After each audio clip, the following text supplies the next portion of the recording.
First, i-open mo yung application ng Cash Now. So, ito yung mga monthly payment natin. So, actually, kinuha ko siya ng 6 months.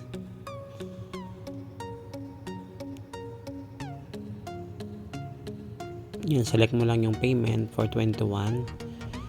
Then, meron tayong tatlong payment. Prepay online, sa kiosk, at saka sa bank transfer. So, i-click natin yung online. Ayan, pwede mo siya i-modify yung payment. Ayan, hindi lang siya pwede mag-access ng monthly mo, pero pwede siya i-modify mo ng pababa. So, ayan, i-click mo lang ulit yung 421, then next. Doon tayo sa online sa by kiosk payment. Yan.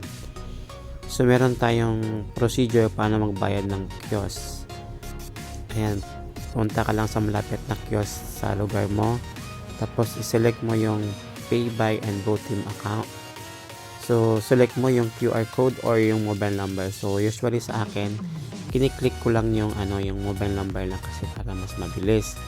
So, yung pangatlo naman, confirm your pay by account. So, makikita mo nung pag once na-click mo yung mobile number mo, makalagay din yung pangalan mo. So, ibig sabihin sa'yo talaga yun. Yung pang-apat naman is, i-insert mo yung banknote. So, siguraduhin mo lang yung hindi UP yung pera. So, ayan.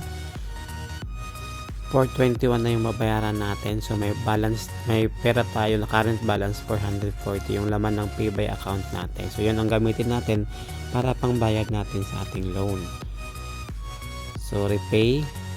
Ayan, nag-authorize yan. Ayan, successful payment. Ayan, may message din si Cash Now na receive nila ang payment. Ayan. So, madali lang gamitin pag sa kiosk. So, ayan na yung payment natin. So, meron pa tayong remaining na 415 by March 1. So, ang due date para natin is every first of the month. So, try natin to by March kung makapag-reload tayo ulit.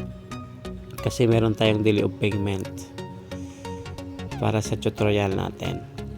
So, ayan, nag-reflect na doon na paid na yung pang-lima natin na installment. So, antay natin sa by March 1 yung payment natin ng 415 para malaman natin na makapag-reloan tayo after natin magbayad. Thank you for watching and see you in my next vlog. Huwag kalimutan mag-comment kung may mga katanungan kayo. Thank you.